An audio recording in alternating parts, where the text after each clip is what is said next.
Erev Tisha B'Av, Tavshin Gimel. Behind me is the Kotel Ma'aravi, Western Wall, the remnants, the Beit Mikdash, both the first and second temple. This is what's left. When Yirmiyahu went in the first temple to follow the Jews to exile at the command of Hashem and the command of the king of Bavel, he walked and followed the Jews. Chains, they were wearing chains, he wasn't. The king of Bavel knew that he was the Jewish prophet, so he left him alone, but he said to follow the Jews to watch their tournament. He went and he walked with the Jews to exile. But he turned around and came back at the border, went back to see what happened to Jerusalem. And when he saw there was nothing but destruction, he started weeping and crying. And at that moment, Plato, a famous philosopher, was in the area with his men, and he saw somebody crying bitterly. And he asked who that was. And they told him, this is the Jewish prophet, the one who prophesied that the temple would be destroyed. So he said, why is he crying? And he went to ask him. He says, are you Yirmiyahu? Yirmiyahu says, yes, I am. He says, are you crying for this? For a house? For sticks and stones? He says, yes, I am. He says, did you ever lose anything else? Gold, jewelry, any? Did that bother you? He says, no. So he says, so why are you crying for this? It's easy, just build it again. I mean, what's the big deal? So he told Plato, he says, do you have any questions? Anything at all that nobody answered until now that you want answers for? Plato said, absolutely, yes, I do. He says, okay, shoot. And Plato gave him a list of questions. Yirmiyahu answered every single one. And at the end of the conversation, Plato said, okay, this is amazing. You knew every single answer and it works. And I feel good about myself about the answers you gave me. Tell me, who gave you this wisdom? Where is it written in the Torah or something? All the answers you gave me. He said, I got all the answers from that sticks and stones that I'm crying about. And that's destroyed. My wisdom is lost. That was my koch. That was my power.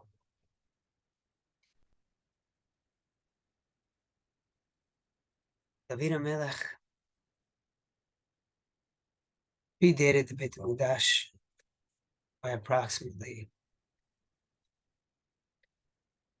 20 years. But he predated the destruction by around 400 plus years. He predated the second destruction by around 900 years.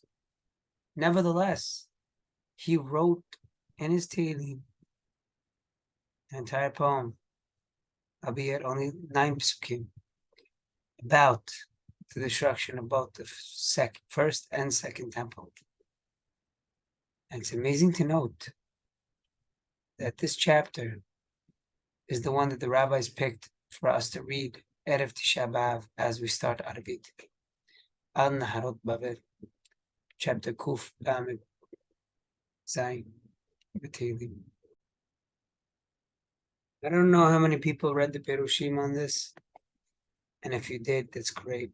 And if you didn't, I'd like to explain as best as I can this chapter that we're going to read to open up Tisha B'Av, understand it, and feel what we need to feel going into this day that we hope will turn one day into happiness. So David HaMelech writes, Al Nehרות Bavel, Sham Yeshavnu Gam Bachinu, V'Zochreinu Tzivu.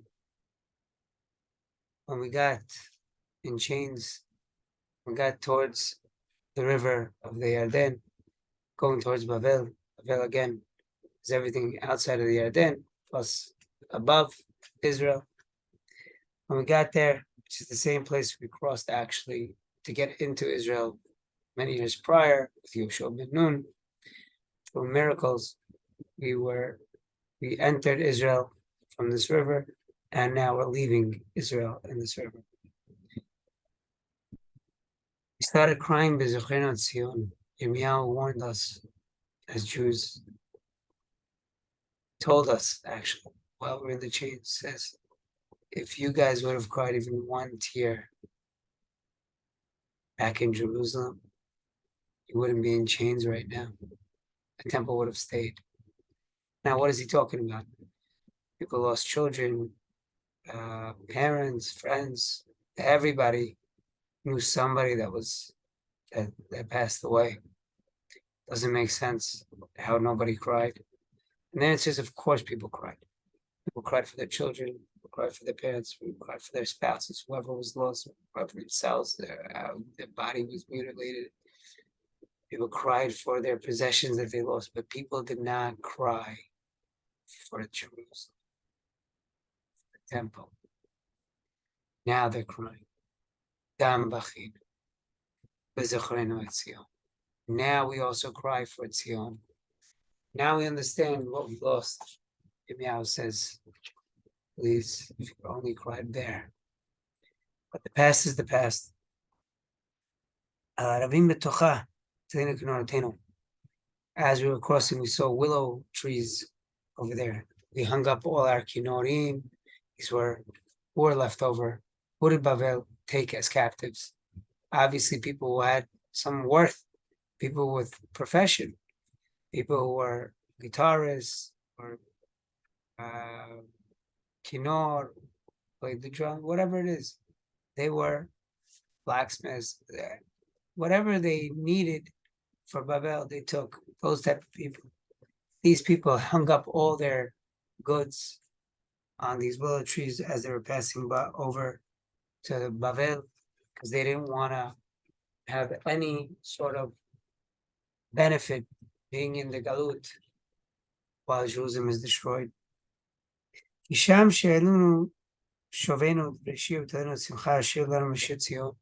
Over there is where these evil Babylonians told us, sing for us a song. And the Jews at the time, they didn't know any other songs besides Jewish songs, besides the songs that they sing in the Beit HaMikdash. So they said, sing us a song from the Beit HaMikdash.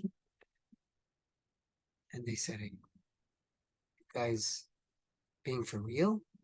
How can we do that? How can we sing a song from the Beit HaMikdash in Bavel? While the Beit HaMikdash is being destroyed? How can we sing the songs of God on foreign territory? If I forget Jerusalem, I should forget my right. I should forget my umanut, my profession, my strength. I don't need it. If I don't have Jerusalem, I don't have anything. Obviously, here you see the Melech is leading us to understanding that the people did do tshuva at the end, and that's why they came back 70 years later, albeit for the second temple. But hopefully, for the third temple, it will stay forever. Let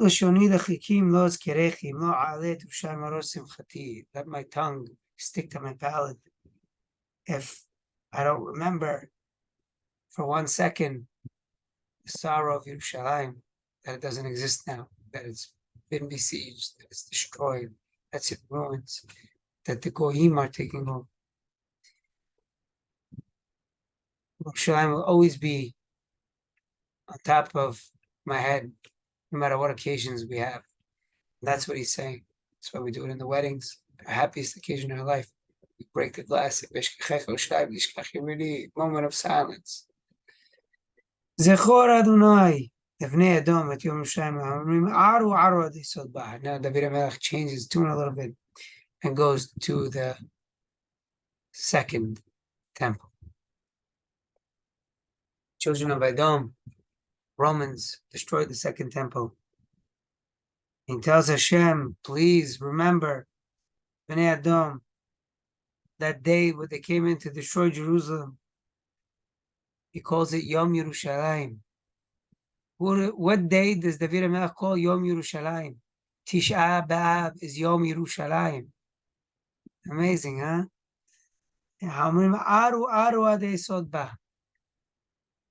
What did Bnei Adam say? Raise it to the ground. Raise it till it's destroyed. Pick it up and throw it down. Destroy Jerusalem. Why is David HaMelech saying this in the Tihlim? He's telling Hashem, remember what they said and they did to you, to your house, do it to them. And it's exactly what Hashem did. He destroyed the Romans. He raised them to the ground. They don't exist anymore. There's no such thing as a Roman. There's Italians now. They're not Romans. Romans don't exist. Bat Bavel Sheduda. Ashrei Shishalem Lech Shekamat Lan. Ashrei Sheyochez V'Nipetz Et Torah Aleich L'Sara. The daughters of Bavel. Funny, they call Bavel, the children of Bavel, the daughters. But they call the children of Edom the sons of Edom. But Bavel, as we said, is everywhere, encompassing all around Israel, from above and to the east, Lebanon, Syria, Iraq, Iran. And he says, Bavel Sheduda, but Bavel, they got destroyed. It was stolen, besieged by other people, because Bavlim were taken over by Parasumadai, Chashverosh afterwards, right? And he says to them, Ashrei Shishalem Lach Et Gemulech Shegamat Lanu. Fortunate is us fortunate is me, he says David, Shishalem Lach, that I saw Hashem pay you back. Et Gemulech Shegamat Lanu. Whatever you did to us, he did to you. Destroyed them. But then he adds an extra pasuk, pasuk tet. Ashrei Sheyochez V'Nipetz Et Torah Aleich L'Sara. Fortunate that Hashem takes you and crushes your head over stones. What is he talking about? So I saw an article of a terrorist attack that happened in 1979 in Lebanon. A group of jihadists, Islamic militants, 4 people, came on a boat to Nahariya. Nahariya is about 6 miles off the coast of Lebanon. And they came in there with one intent, obviously, which is to kill. They came to the front of a building in Jabotinsky Street. They started screaming Allahu Akbar, started shooting, made a ruckus. Cops came. They started shooting at the cops and killed a cop. Then they walked into the building to try to get a hostage. As they walked in, they saw somebody opening a door from the commotion and then closing it. That lady was Smadar Haran. She told her husband, Danny, to hide. We need to hide. They're coming up stairs. And so she walked into the house. Danny said, okay, we have this crawl space above our room in the master bedroom. Let's get in there. Meantime, she Smadar heard her neighbor, Yael, heard her neighbor running down the hallway. She grabbed her in the house, made her hide as well. Danny, being a good husband, pushed his wife up to the crawl space. She had a 2-year-old daughter that she put in there as well. Her neighbor went up there as well. Then Danny was ready to send his 4-year-old daughter up there when he heard loud bangs on the door. So he just ran with his daughter to the other side of the apartment, and they broke in. And when they broke in, they found Danny and his 4-year-old daughter, and they grabbed him and they held him and his daughter hostage. In the meantime, they were looking for the other people in the apartment, which they thought they heard something. They had grenades on them. They could have easily killed them. Smadar covered her daughter's mouth, her 2-year-old's mouth, Try to make sure she doesn't scream, but she started to whimper until she didn't hear a whimper anymore. So she thought the daughter was okay now, nice and quiet. Little did she know, she smothered her daughter by accident to death. These terrorists took Danny and his 4-year-old daughter Einat to the beach. But when they were looking for their escape boat and found that it was riddled with holes of gunshots from the Israeli police, they decided to take vengeance. They pushed Danny in front of them. Samir Kuntar shot him in the back of the head in front of his daughter, screaming Allahu Akbar and making sure the last sight his daughter would see is the death of her father. Then he turned around and took the girl, and with the butt of his rifle, he bludgeoned her to death on the rocks of the sea. It was the most gruesome murder, supposedly, that existed in Israeli history. But what happens afterwards is what gives us the hope.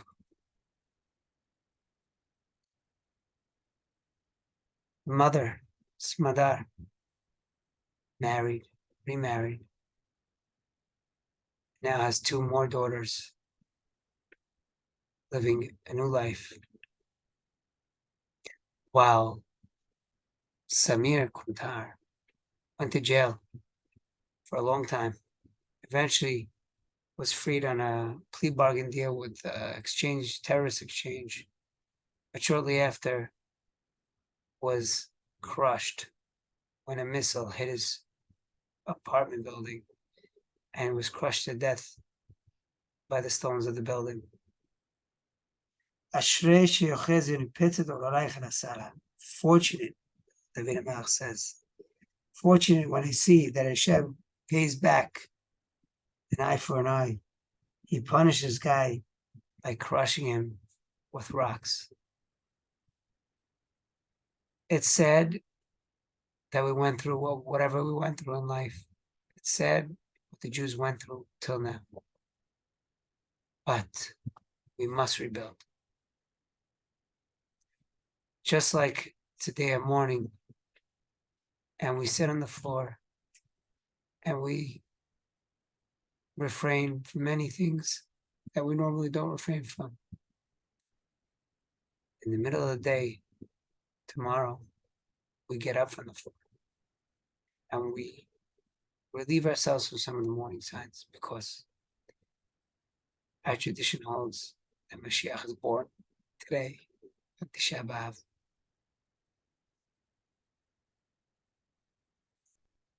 May you all have an easy fast, meaningful one. And may Hashem rebuild the temple, not just the wall behind me, rather the entire structure. Amen.